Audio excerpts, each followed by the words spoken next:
चलो देखो भाई, रे ऑप्टिक्स में क्या था हमारे पास, ध्यान सुनना। मैंने आपको एक चीज बताई थी कि रेज अगर ऑप्टिकल डिवाइस की तरफ है, ठीक है, इतनी बात मैंने क्या बताया था, अगर रेज ऑप्टिकल डिवाइस की तरफ हैं, मतलब लेंस की तरफ डायरेक्टेड हैं, मिरर की तरफ डायरेक्टेड हैं, तो उन रेज को हम इंसिडेंट रेज कहते हैं। यस और नो?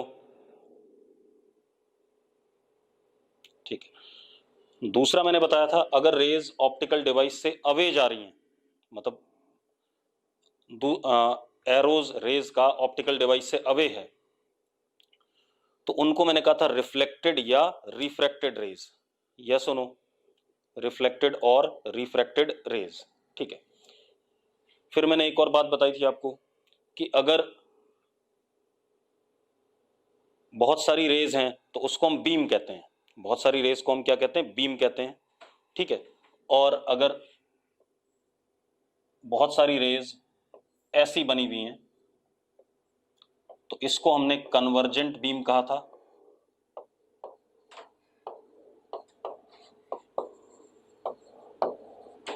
अगर ऐसे हैं रेज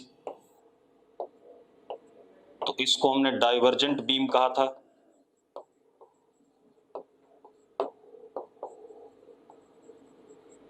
और अगर पैरेलल रेज हैं तो इसको हमने पैरेलल बीम कहा था।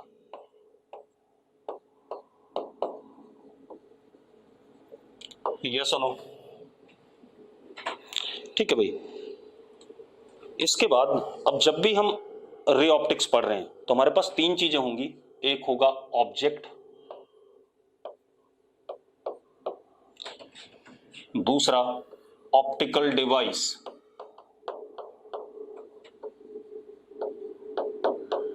which can be lens of any type or mirror of any type or prism or any reflecting और refracting surface।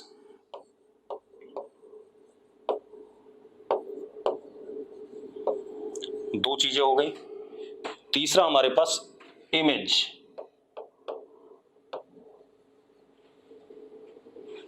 तीसरा हमारे पास इमेज। क्लियर है भाई? अब इन तीनों को एक एक करके पढ़ना है बेटा कि what is object, what is optical device and what is image. ठीक है, तो जरा देखो भाई,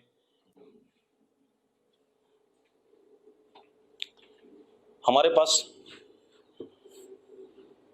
ये कोई ऑप्टिकल डिवाइस है,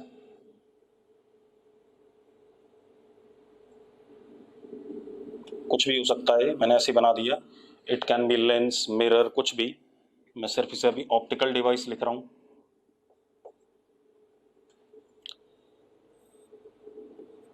अगर रेज ऐसे आ रही हैं, ठीक है, इतनी बात, तो ये कौन सी रेज है? Incident raise.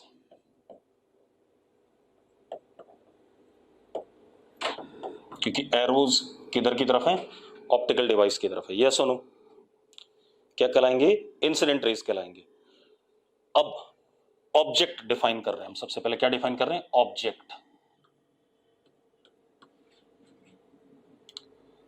ठीक है।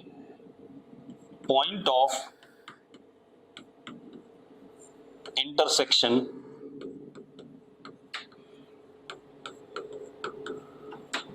of incident rays is position of object।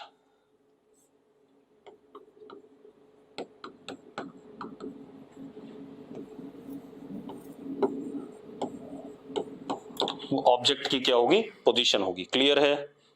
जहां पर इंसिडेंट रेज इंटरसेक्ट करेंगे वो हमारी ऑब्जेक्ट की पोजीशन होगी। क्लियर है? ठीक है। अब ऑब्जेक्ट हमारे पास फिर दो टाइप का होता है, एक रियल ऑब्जेक्ट और एक वर्चुअल ऑब्जेक्ट। ठीक है, तो उसको देख लेते हैं बेटा।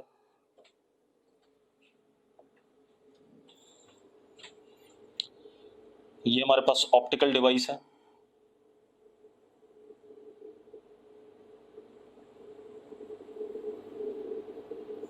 सबसे पहले हम क्या डिफाइन कर रहे हैं? Real object. ठीक है। इंसिडेंट रेज अगर हमारे पास ऑप्टिकल डिवाइस के ऊपर डाइवर्जिंग पड़ रही है, देखो डाइवर्जिंग पड़ रही है कि नहीं पड़ रही है ऑप्टिकल डिवाइस के ऊपर, जल्दी बताओ मुझे। Incident rays are diverging on optical device और नॉट? ठीक है, तो if incident rays are divergent on optical device, then object is real। और कहां होगा वो भी देख लो भाई, ऑब्जेक्ट इज रियल। जरा देखो इसको पीछे प्रोड्यूस कर दो, इसको भी पीछे प्रोड्यूस कर दो, यहां पर कहीं पर हमारा ऑब्जेक्ट होगा। क्लियर है भाई? क्लियर है? ठीक है। दूसरा, अगर मैं वर्चुअल ऑब्जेक्ट की बात करूं,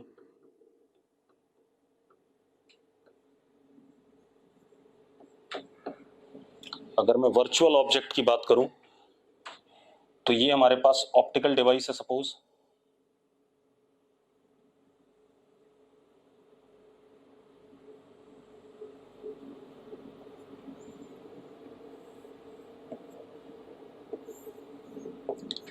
एक बात बताओ, ये दोनों एरो इंसिडेंट रेज के हैं, ये दोनों रेज इंसिडेंट हैं या नहीं? जल्दी बताओ मुझे, ये दोनों इंसिडेंट हैं या नहीं? क्योंकि arrows are directed towards optical device. ठीक है, अब ये दोनों इंसिडेंट हैं, लेकिन अब एक चीज देखो, इंसिडेंट तो हैं, लेकिन incident rays are convergent on optical device, convergent है ऑप्टिकल डिवाइस पे। तो अब जो ऑब्जेक्ट होगा वो कहां होगा, जरा देखो एक मिनट,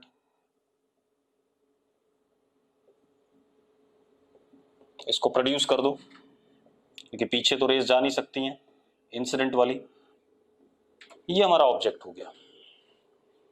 ठीक है, if incident rays are convergent on optical device then object is virtual.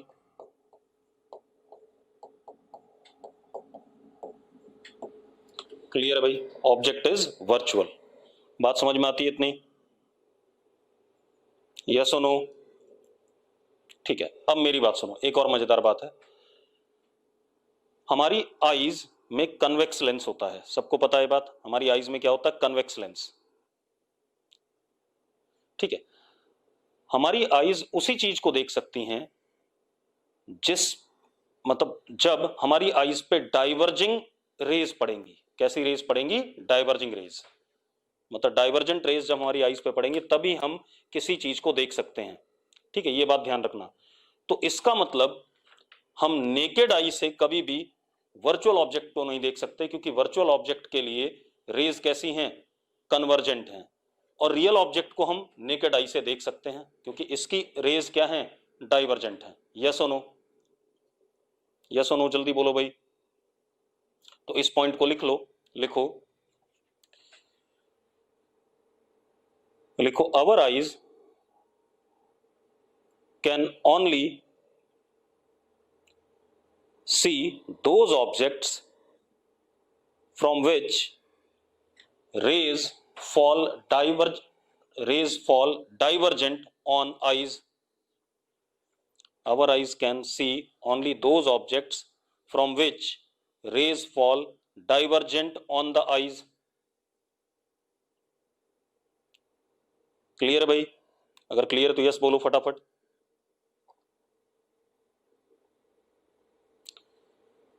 So we can say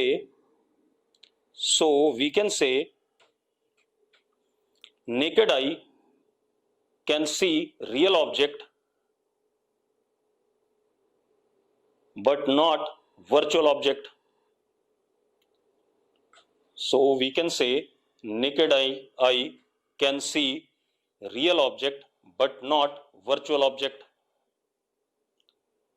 भाई देखो, पहली बात तो वर्चुअल ऑब्जेक्ट ऑप्टिकल डिवाइस के बिहाइंड है, हम तो यहां पर हैं। हम अगर यहां पर हैं तो हमारी आईज में तो कन्वर्जेंट रेज पड़ रही हैं, हमें वर्चुअल ऑब्जेक्ट दिखेगा ही नहीं कभी भी। ठीक है, तो अब ये हमारे पास बात हो गई किसके लिए? ऑब्जेक्ट के लिए। तो ऑब्जेक्ट हमारा रियल और वर्चुअल होता है। ठीक है, इतनी बात। अगर ऑप्टिकल डिवाइस पे रेज, इंसिडेंट रेज डाइवर्जिंग हैं तो रियल ऑब्जेक्ट, कन्वर्जिंग हैं तो वर्चुअल ऑब्जेक्ट। अब हम अगली बात करते हैं, इमेज।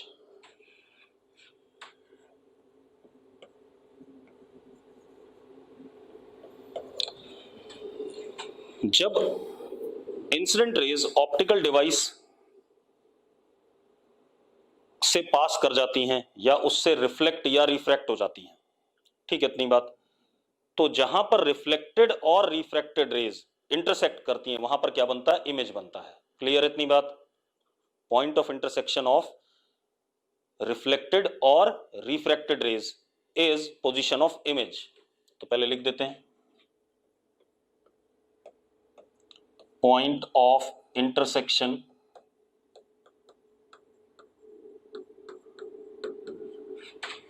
ऑफ रिफ्लेक्टेड और refracted rays is position of image.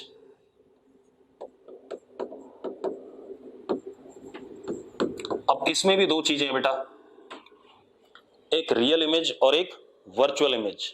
तो दोनों चीजें देख लेते हैं। आपके पास मान लो ये ऑप्टिकल डिवाइस है,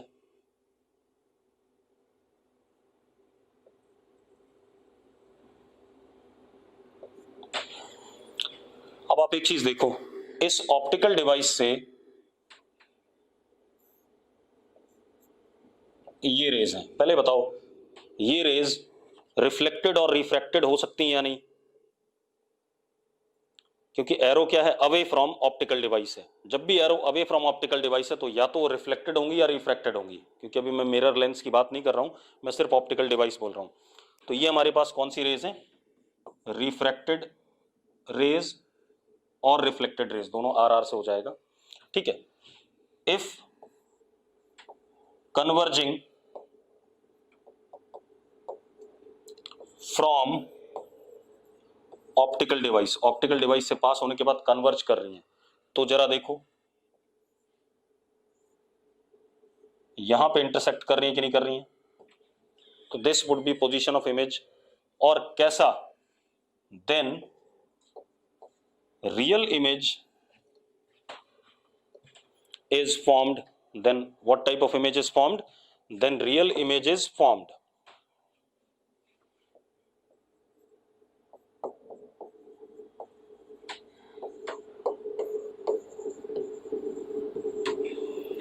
अगली कहानी,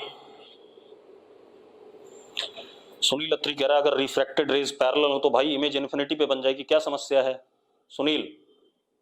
अगर रिफ्रैक्टेड रेज पैरेलल हो गई तो इमेज इन्फिनिटी पे बन जाएगी, इसमें क्या दिक्कत है भाई? पैरेलल रेज हम क्या देंगे, इन्फिनिटी पे मिल जाएंगी। ठीक है, तो ऐसे उल्टे सीधे सवाल कहां से आ रहे हैं दिमाग में। अब दूसरी चीज,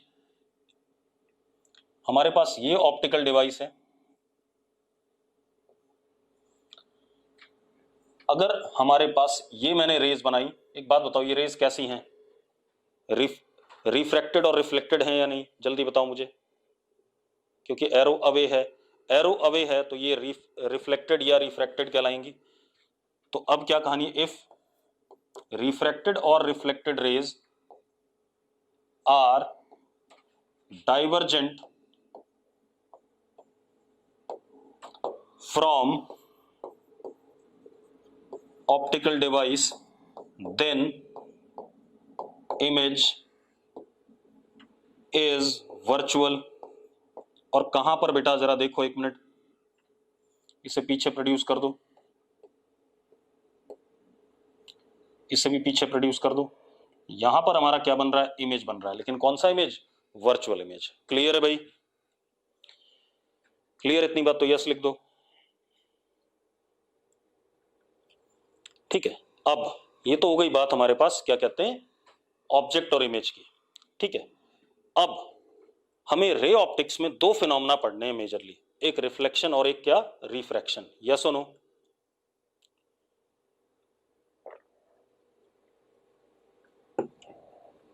तो पहले हम रिफ्लेक्शन पढ़ेंगे, उसके बाद रिफ्रैक्शन पढ़ेंगे, ठीक है भाई।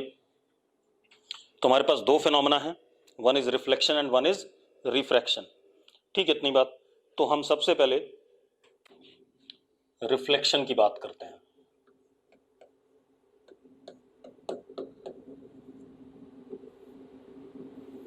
कोई बताना चाहेगा व्हाट इज रिफ्लेक्शन? कोई बताना चाहे तो बता दो भाई, रिफ्लेक्शन क्या होता है? रिफ्लेक्शन क्या होता है? कोई बताना चाहता है तो बता दो भाई, लिख दो चैट बॉक्स में फटाफट। ठीक है, चलो बताते हैं। रुक जाओ मत लिखो, मैं बता रहा हूं।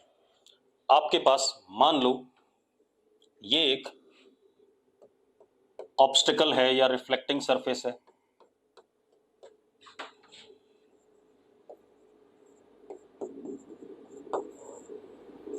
और रिफ्लेक्टिंग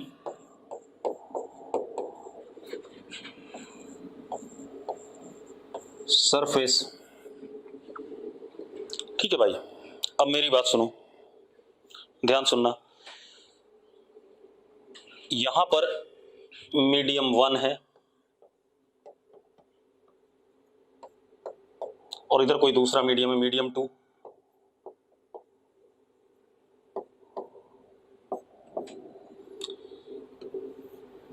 ये हमारे पास एक रे है और इस पे एरो ऐसा। पहले बताओ ये कौन सी रे है, इंसिडेंट या रिफ्लेक्टेड? कौन सी रे है ये? सबसे पहले तो आपको ये पता चल जाना चाहिए।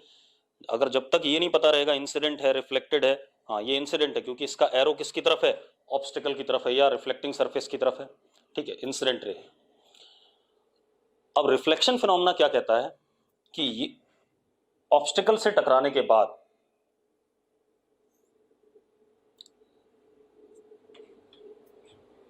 सेम मीडियम में वापस रे का चले जाना, सेम मीडियम में वापस रे का चले जाना, ठीक है, इतनी बात। अब ये बताओ ये कौन सी रे है, जल्दी बता दो मुझे, कौन सी रे है? ये वाली रिफ्लेक्टेड। तो ये इंसिडेंट रे हो गया और ये हो गया reflected ray.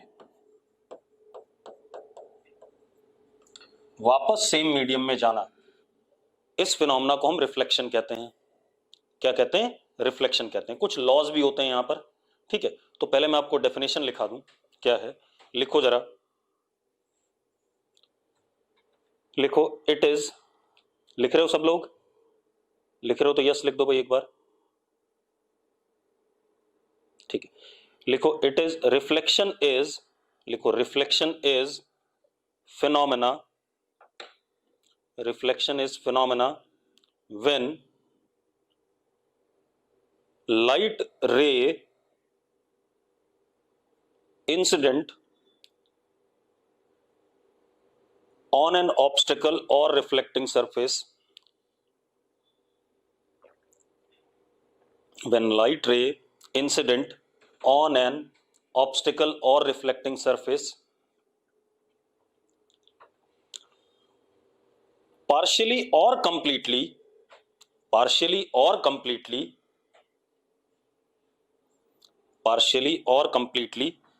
is reflected back in its initial medium, is reflected back in its initial medium। मेरी बात समझ में आ गई तो यस लिख दो एक बार।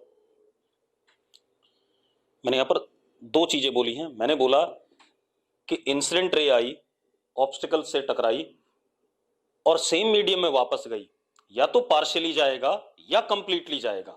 बेटा हैंड रेज मत करो अंजलि, सिर्फ चैट बॉक्स में लिखने की बात है, ठीक है। आप चैट बॉक्स में वाई लिख दिया करो अगर यस लिखना है, एन लिख दिया करो अगर नो लिखना है, ठीक है, इतनी बात। हैंड रेज मत करो क्योंकि मुझे चैट बॉक्स नहीं दिखता फिर। अंजलि हाथ नीचे कर ले बेटा, क्योंकि मुझे ज्योति का वो नहीं दिख रहा है चैट। अंजलि बेटा हैंड, हाँ अब सुनो। तो मैंने क्या कहा, मेरी बात ध्यान सुनो। मैंने कहा इंसिडेंट रे जब ऑब्स्टिकल पे पड़ी, उसके बाद जो हमारा रिफ्लेक्टेड रे है वो वापस सेम मीडियम में जिसमें इंसिडेंट था वापस गया, या तो पार्शियली जाएगा या कंप्लीटली जाएगा, यस और नो, ठीक है। तो ये मान के चलना कि जरूरी नहीं कि रिफ्लेक्शन इज 100% फिनोमेना, ठीक है।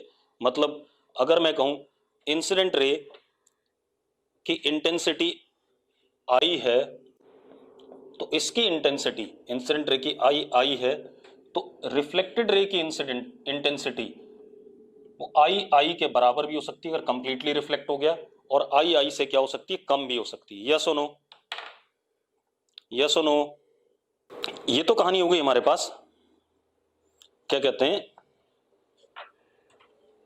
ऑब्स्टिकल और रिफ्लेक्शन की, ठीक है। अब एक और चीज, आपने कुछ चीजें पढ़ी हैं 9th-10th में या 11th-12th में, जो भी आपने पढ़ा है, आपने पढ़ा है, मैंने यहां पर सरफेस के क्या बनाया, टेंजेंट बनाया, ध्यान सुनना। फिर आपने पढ़ा हुआ है कि यहां पर एक ये नॉर्मल है,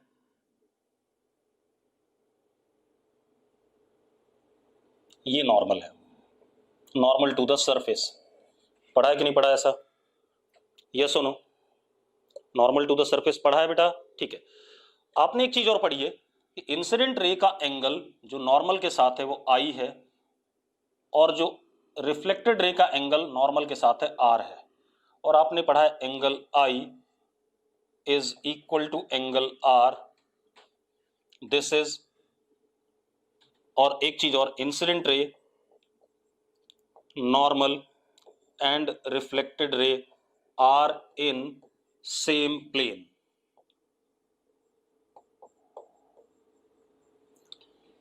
ये लॉ ऑफ रिफ्लेक्शन आपने पढ़े हैं कि नहीं पढ़े हैं, जल्दी बता दो मुझे, यस और नो, पढ़े हैं? क्यों पढ़े हैं, इसका कोई मैथमेटिकल प्रूफ या कोई लॉजिकल प्रूफ मुझे देना चाहो तो दे दो भाई। तो मैं क्या कह रहा हूं, लॉ ऑफ रिफ्लेक्शन क्या कहता है, angle I, incident angle with the normal, reflected angle with the normal are equal, and incident ray, normal and reflected ray are in same plane, ठीक है। इतनी बात मैंने, मतलब आपने पढ़ी हुई है, ठीक है। तो मैंने आपको क्या बताया कि अगर इंसिडेंट रे आ रही है एक पर्टिकुलर मीडियम में, ऑब्स्टिकल से टकराने के बाद रिफ्लेक्टेड रे सेम मीडियम में पार्शियली या कंप्लीटली जा सकती है, ठीक है। और angle of incidence is equal to angle of reflection, and incident ray, normal and reflected ray are all in same plane, ये लॉ ऑफ रिफ्लेक्शन कहता है। अब इसका मैथमेटिकल प्रूफ भी ले लेंगे। एक और चीज है बेटा, एक और चीज बता देता हूं आपको, रिफ्लेक्टिंग सरफेस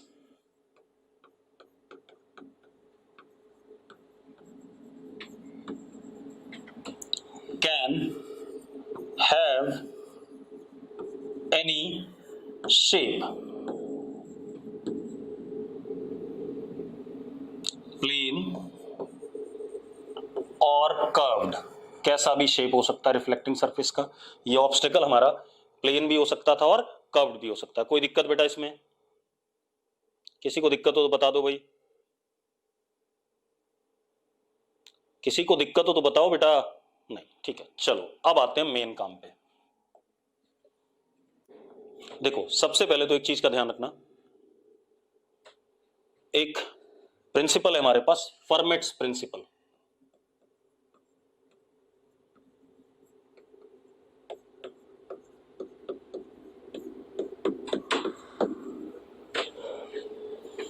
फर्मेट्स प्रिंसिपल क्या कहता है, एनसीईआरटी में है आपके, और आपको दिखा नहीं होगा आज तक कभी, ठीक है। एनसीईआरटी में एक पेज पे बॉक्स बना हुआ है, एक पूरे पेज पे, वहां फर्मेट प्रिंसिपल एक्सप्लेन किया गया है, लेकिन आपने कभी उसको पढ़ा ही नहीं होगा आज तक, क्योंकि आप एनसीईआरटी पढ़ते ही नहीं हो, आप तो पता नहीं क्या क्या उल्टी सीधी चीजें पढ़ते रहते हो। फर्मेट प्रिंसिपल क्या कहता है, light ray always travels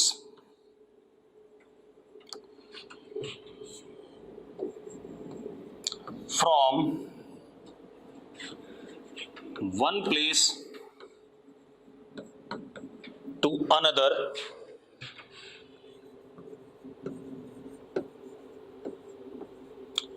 along path of shortest time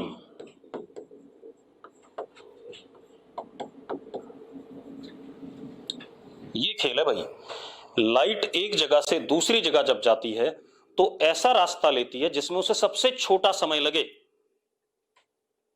मेरी बात क्लियर है? फर्मेट प्रिंसिपल इतना ही कहता है भाई कि light ray always travels from one place to another along the path in which it takes shortest duration. Clear है? मतलब ऐसा रास्ता चूज करेगी जिसमें इसे सबसे कम समय लगे। क्लियर? चलो, अब इसी प्रिंसिपल की वजह से लॉ ऑफ रिफ्लेक्शन प्रूव हुआ, एंगल आई बराबर angle r, law of refraction prove हुआ, सारी बातें यहीं से प्रूव हुई। कैसे? अब जरा देखो एक मिनट। हमारे पास मान लो ये एक रिफ्लेक्टिंग सरफेस है,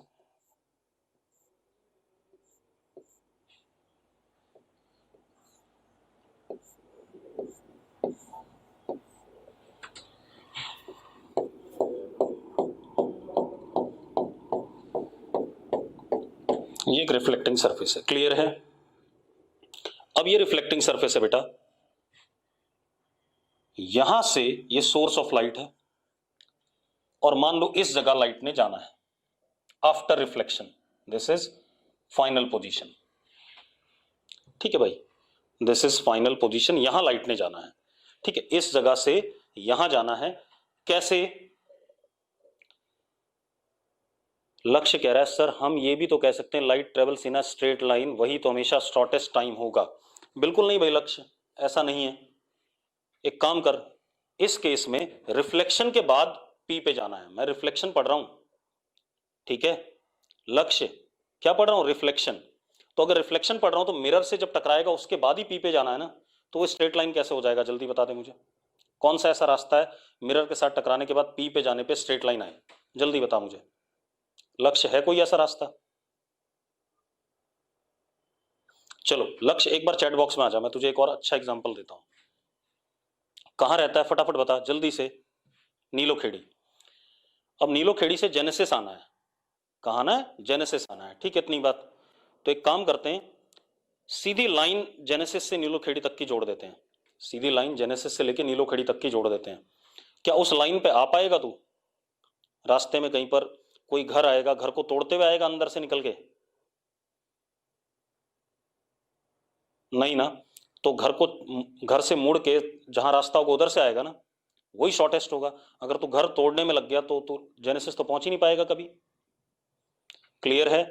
तो एक्चुअल में क्या है, लाइट हमेशा ऐसा रास्ता चूज करती है इसमें शॉर्टेस्ट टाइम लगे। रिफ्रैक्शन देख ले। अब एक बात बता, अगर मीडियम 1 ऊपर है और मीडियम 2 नीचे है,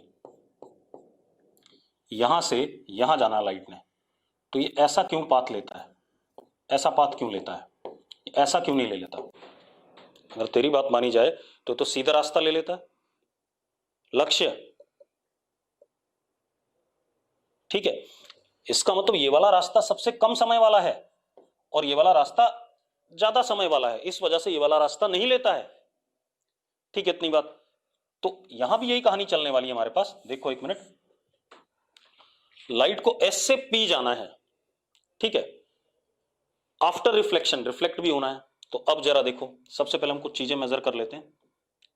एस का distance, perpendicular distance from the reflecting surface, ये रिफ्लेक्टिंग सरफेस हमारे पास ए है मान लो, ये मेजर कर लिया हमने। पी का distance from the reflecting surface, perpendicular distance b हमने मेजर कर लिया, और इन दोनों पॉइंट्स के बीच में डिस्टेंस एल है मान लेते हैं। कितना बेटा? एल। और ऊपर मीडियम 1 है, इसमें स्पीड ऑफ लाइट v है, और नीचे मीडियम 2 है जहां लाइट जानी नहीं है, यहां स्पीड v डैश है। ठीक है, अब जरा देखो, अब s से p जाने के हमारे पास बहुत सारे रास्ते हैं, ध्यान से देखना। एक रास्ता ये हो सकता है,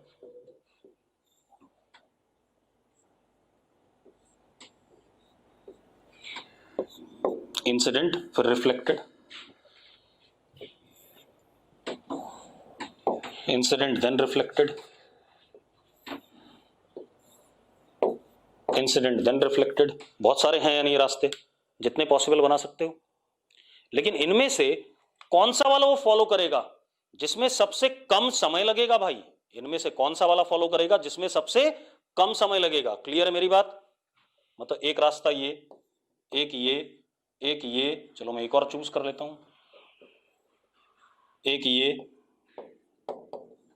इनमें से कौन सा रास्ता चूज करेगा जिसमें सबसे कम समय लगेगा। क्लियर है? तो अब वो डिसाइड कर लेते हैं किसमें सबसे कम समय लगेगा। ठीक है, तो जरा देखो एक मिनट,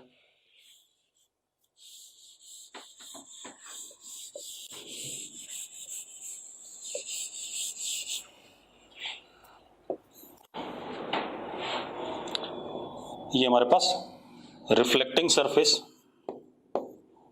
ये S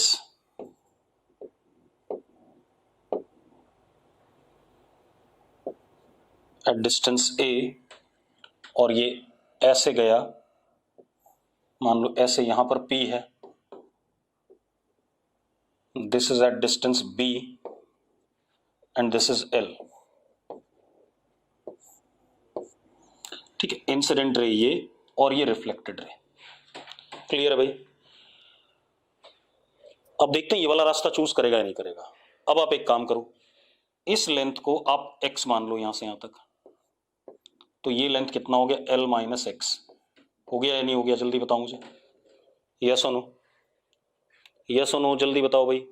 ठीक है, अब जरा देखो, लाइट यहां से यहां पहुंची, टाइम लिया इसने t1 यहां से यहां पहुंचने का, इस रास्ते पे आ रहा है, और यहां से यहां पहुंची, टाइम लिया t2। जरा देखो ये रास्ता कितना है, अंडर रूट ए स्क्वायर प्लस एक्स स्क्वायर, है या नहीं?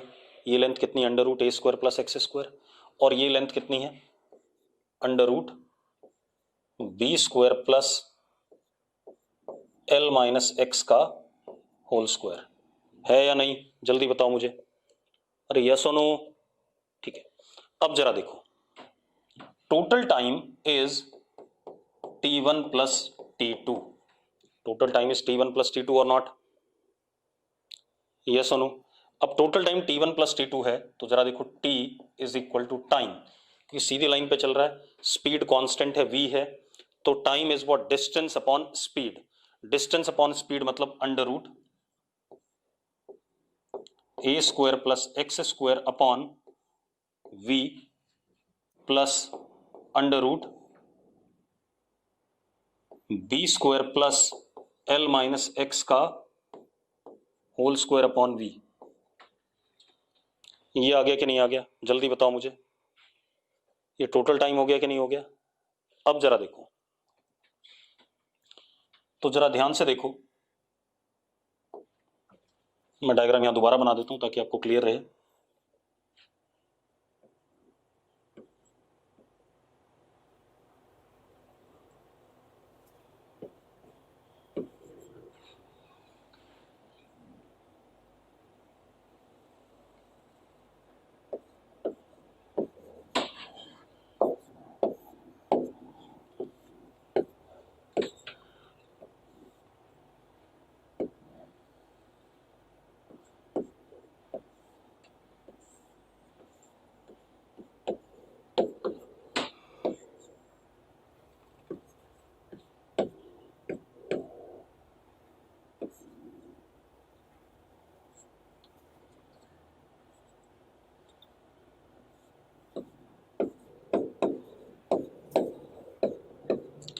यहाँ t1 टाइम, यहाँ t2 टाइम, तो total time t is t1 plus t2, t is equal to t1, t1 is what, this distance upon speed, तो distance is under root A square plus x square upon v plus under root B square plus L minus x का whole square upon v। ये total time हो गया कि नहीं हो गया, पहले बता दो मुझे। हो गया भाई? अगर हो गया तो यस लिखो फटाफट। ठीक है, अब मजेदार बात देखो, now t is function of x, t किसका फंक्शन है, x का है या नहीं, जल्दी बताओ बेटा, किस पे डिपेंड कर रहा है, x पे डिपेंड कर रहा है या नहीं? a कांस्टेंट है, b कांस्टेंट है, l कांस्टेंट है, v कांस्टेंट है, तो t is function of what, x। अब for t minimum dt upon dx must be equal to 0। अगर कोई फंक्शन होता है वो किसी क्वांटिटी पे डिपेंड करता है तो उस फंक्शन के मिनिमम या मैक्सिमम वैल्यू के लिए उसका डेरिवेटिव हम क्या करते हैं, 0 करते हैं या नहीं करते हैं, जल्दी बताओ मुझे, यस और नो। ठीक है, अब जरा देखो, अब जरा हम डिफरेंशिएट कर देते हैं और 0 कर देते हैं। तो जरा देखो dt बाई डी एक्स करूंगा तो जरा ध्यान से देखना क्या आएगा, 2x upon 2v under root ए स्क्वायर प्लस एक्स स्क्वायर, पहली टर्म को डिफरेंशिएट करा, प्लस प्लस नहीं minus 2l minus x upon 2v under root B square plus L minus x का होल स्क्वायर, ये D T by D X आ गया और ये वैल्यू किसके बराबर, 0 के बराबर। ऐसा है या नहीं, जल्दी बता दो मुझे, यस और नो। ये मैंने डिफरेंशिएट कर दिया, डिफरेंशिएशन तो आता होगा आपके पास। क्या है, ऐसे देखो एक minute, y is equal to under root some constant plus x square, ऐसा कुछ है। इसका डिफरेंशिएशन है या नहीं, कुछ ऐसे डिफरेंशिएशन है या नहीं हमारे पास, पहले मैं डिफरेंशिएशन बता रहा हूं आपको, यही डिफरेंशिएशन है या नहीं पहले बताओ। और यही टर्म तो है यार, some constant plus x square. ठीक है, अब जरा देखो, जो फॉर्मूला होता है अगर y is equal to x की पावर n हो तो आपका डेरिवेटिव का फॉर्मूला होता है dy by D x is equal to n x की पावर n माइनस 1। इतनी बात सबको पता है या नहीं पता है, इतनी बात तो पता है ना। ठीक है, चलो अब यहां आ जाओ, dy बाई डी एक्स, इस पूरे ड्रामे की पावर क्या है, हाफ है या नहीं, पहले बता दो, हाफ पावर है या नहीं। तो n हाफ हो गया, वो बाहर आ गया, सॉरी, और b प्लस एक्स स्क्वायर की पावर n माइनस 1, ये हो गया कि नहीं हो गया, पहले बताओ मुझे, हाँ या ना। फॉर्मूला यूज करा मैंने, n बाहर ले लिया। ठीक है, अब एक चीज और बेटा, जो अंदर फंक्शन होता है उसको भी डिफरेंशिएट करते हैं। तो अगर मैं b को डिफरेंशिएट करूं, b कांस्टेंट है, 0 आएगा। एक्स स्क्वायर को डिफरेंशिएट करूं तो इसका 2x आएगा, आएगा कि नहीं आएगा, आएगा भाई। तो ये कितना हो गया, dy by D x is equal to 2x upon 2, और ये 1/2 माइनस 1 इज व्हाट, माइनस 1/2, तो कितना आ जाएगा 2 under root b plus x square. यही आएगा कि नहीं आएगा, जल्दी बता दो मुझे, आएगा कि नहीं। तो ऐसे ही कुछ तो मैंने यहां भी लिखा भाई, ये टर्म थी तो v तो कांस्टेंट है तो v तो ऐसे ही रहेगा सब में, ऊपर 2x नीचे 2 अंडर रूट ए स्क्वायर प्लस एक्स स्क्वायर। ठीक है, इतनी बात। यहां पर 2 upon 2 under root B square plus x, और इसको डिफरेंशिएट करा, जब इसको डिफरेंशिएट करा तो क्या आया, 2l माइनस एक्स, और माइनस साइन लेकर के आ गया क्योंकि x के सामने क्या लगा हुआ है, माइनस साइन लगा हुआ है।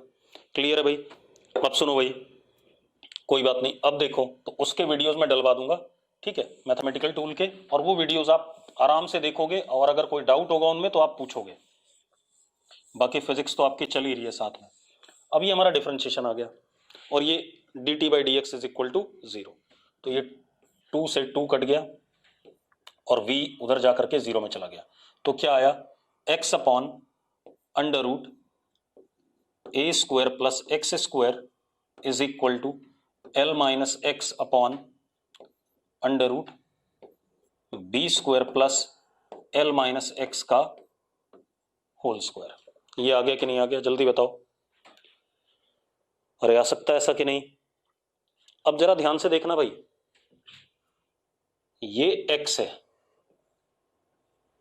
और ये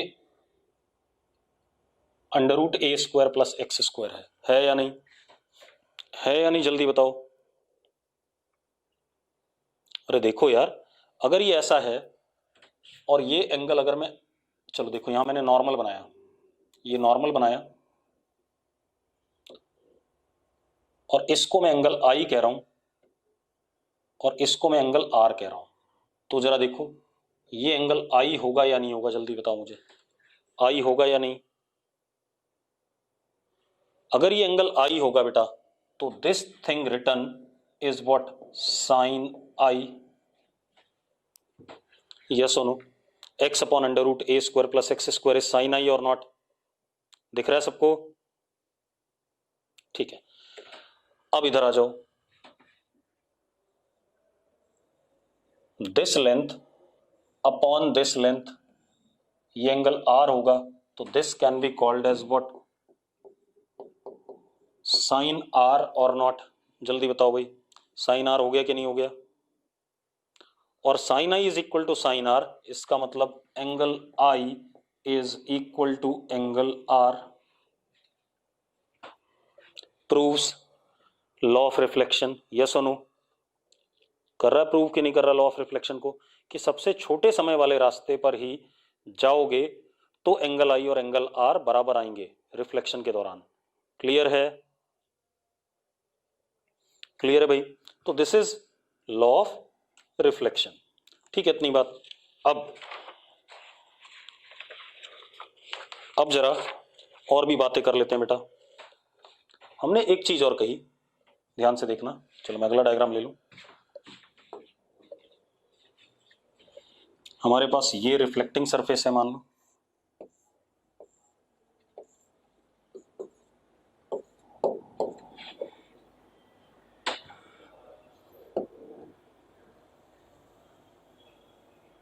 ये इंसिडेंट रे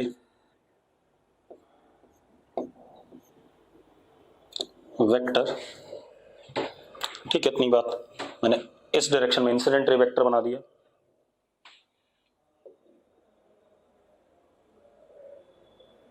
ये हमारा नॉर्मल वेक्टर और ये हमारा रिफ्लेक्टेड रे वेक्टर।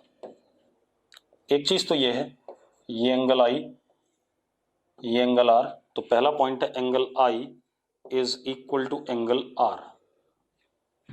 दूसरा, incident vector, normal vector and reflected vector are in same plane, एक ही प्लेन पे, इसी बोर्ड पे है। ठीक है, अगर सेम प्लेन पे है तो एक और चीज आती है, i dot n cross r is 0। कितने लोगों को ये बात समझ में आ गई? मैथ्स वालों को तो आ गई होगी, बस मेडिकल वालों को नहीं आई होगी। हालांकि जब एग्जाम में सवाल आता है तो ये भी कहीं ना कहीं यूज हो जाता है। चलो मैं बताता हूं, आप एक चीज देखो, इसको देखो, एन क्रॉस आर करो। आप एन क्रॉस आर करते हो तो जरा देखो हमारा ये अंगूठा किधर की तरफ जा रहा है, अंदर की तरफ जा रहा है कि नहीं जा रहा, बोर्ड के अंदर की तरफ, यस और नो? इनवर्ट जा रहा है। और आई बोर्ड के प्लेन में है या नहीं है, पहले देखो। एन क्रॉस आर ये वाला मार्कर हो गया कि नहीं हो गया, ब्लैक वाला अंदर की तरफ, और आई ऐसा है या नहीं? जरा एक बात बताना, angle between i and n cross r कितना है? जल्दी बताओ, आई और एन क्रॉस आर के बीच में एंगल कितना है? जल्दी बताओ बेटा मुझे। 90 है ना? तो अब इस वेक्टर और इस वेक्टर का डॉट प्रोडक्ट कितना आएगा, जल्दी बता दो मुझे। अगर दो वेक्टर 90 डिग्री पे हैं, कितना आएगा? 0 आएगा कि नहीं आएगा? ठीक है, इतनी बात। तो इसलिए मैंने कहा कि अगर तीनों सेम प्लेन पे हैं तो एक चीज हम ये भी यूज कर सकते हैं।